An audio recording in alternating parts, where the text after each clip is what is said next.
आहे तुमचं स्वप्नालीच्या नवीन ब्लॉगमध्ये। दिवसाची मस्त अशी सुरुवात झालेली आहे। तुमच्या पण दिवसाची मस्त सुरुवात झालेली असेल आणि जस्ट आता संध्याकाळचे 6:30 वाजले। माझं आज ऑफिस पण होतं आणि थोडंसं काम पण होतं, त्याच्यामुळे सकाळी मला आणि बरं पण नव्हतं। माझं इतकं डोकं भयानक दुखत होतं ना सकाळपासून, त्याच्यामुळे मला पूजा वगैरे म्हणजे पारायण करायचं होतं। आज प्रकट दिन आहे स्वामींचं आणि मला सकाळपासून माझं चालू होतं पारायण करायचं। पण आता म्हणजे पूजा वगैरे आता मांडायची आहे मला। आता पहिले पूजा मांडून घेते, कारण खूप उशीर झालाय। माझं सकाळपासून चालू होतं पण सकाळपासून जमलंच नाही। इतकं माझं पाठीमागून इतकं भयंकर डोकं दुखतंय ना अक्षरशः, त्याच्यामुळे ते मला काही जमलंच नाही। तर आता मस्त पूजा मांडून घेते आणि तर चला मग आता थोड्या वेळाने आम्ही दर्शनाला वगैरे बाहेर जाणारच आहे। आता पहिले पटकन मस्त पूजा मांडून घेते आणि त्यानंतर मग बाहेर जाऊ प्रसाद वगैरे मग आल्यानंतर बनवेल। तिथून आल्यानंतर तसं पाहिजे असतं, काही भूक वगैरे नाहीये, सकाळी पण लेटच जेवण झालंय। तर चलो मग आता पटकन पूजा मांडून घेते आणि त्यानंतर मग बघूयात।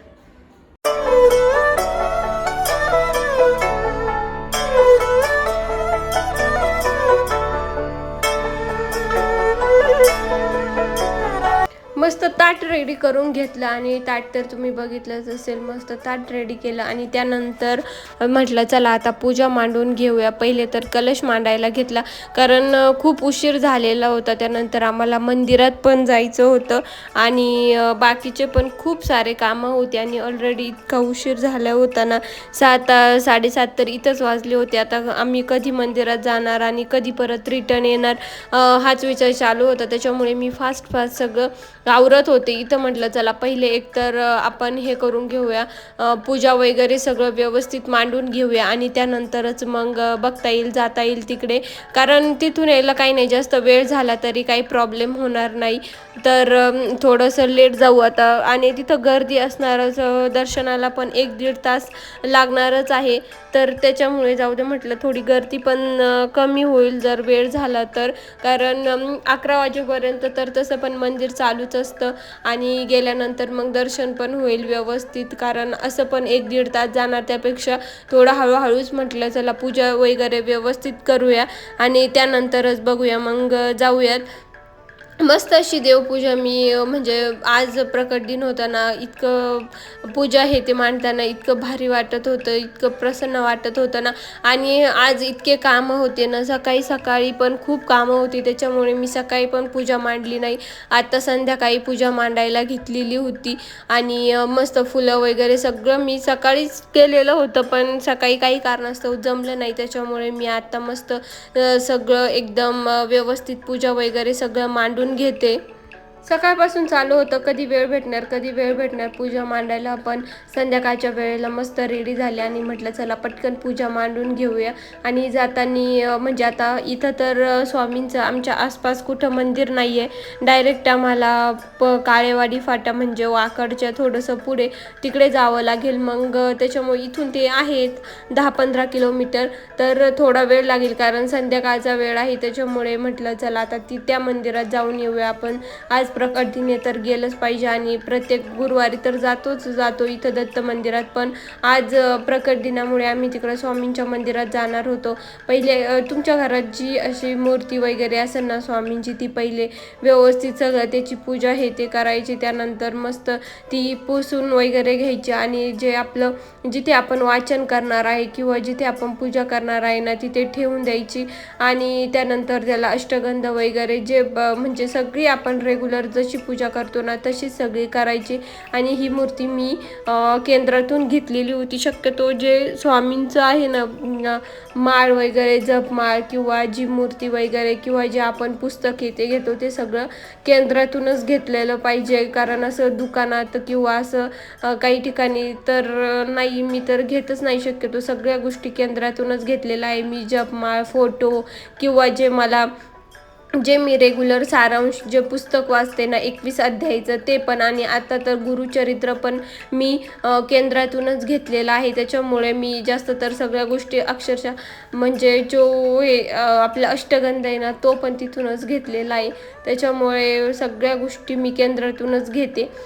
तर मस्त पूजा वगैरे मांडून घेतली. आणि आज म्हणजे आपण हातात पाणी घ्यायचं, त्यात थोडेसे तांदूळ टाकायचे आणि जो आपल्या डोळे बंद करून जो संकल्प आहे ना तो स्वामींसमोर बोलायचा आणि मग आपलं जे हातातलं पाणी आहे ना ते सोडून द्यायचं. तर खरंच म्हणजे मनापासून जर केली इच्छा व्यक्त केली किंवा जो संकल्प केला ना मनापासून तर तो नक्कीच पूर्ण होतो.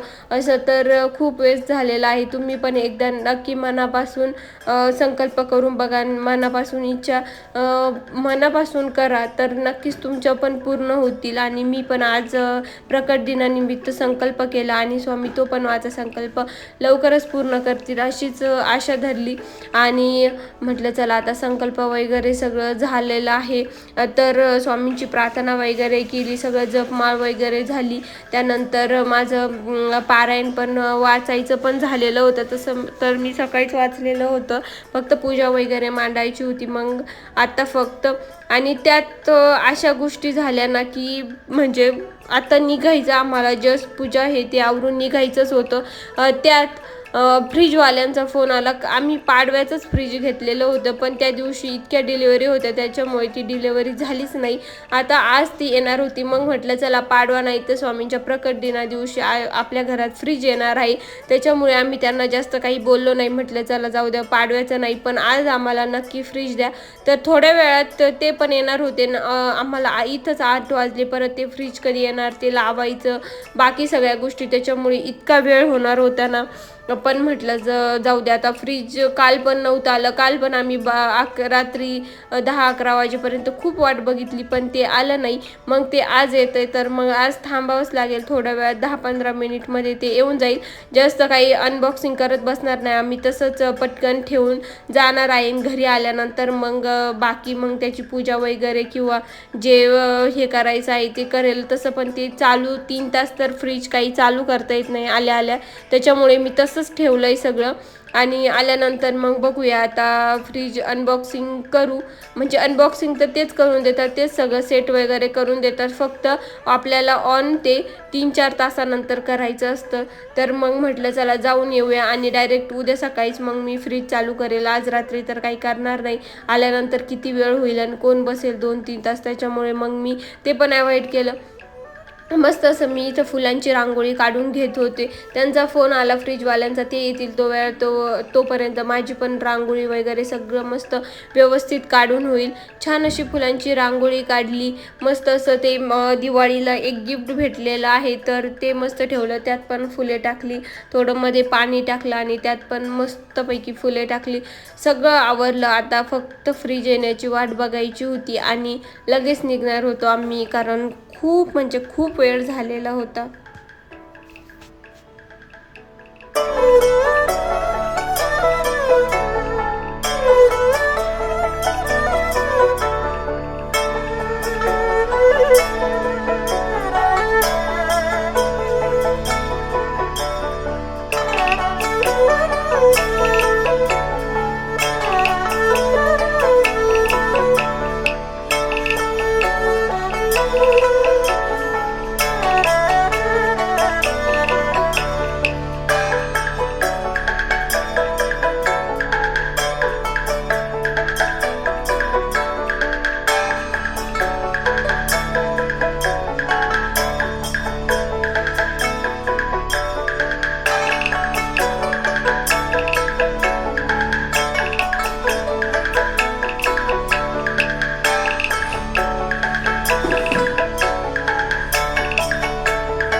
इथं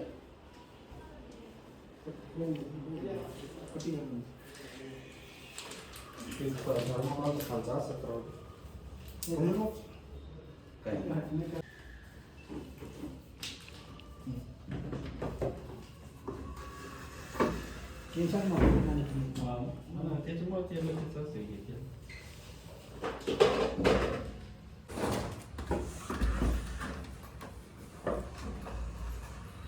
त्याचं काय असं चालू मध्ये वगैरे लागलं लावा बिनधास्त लावा मी आहे.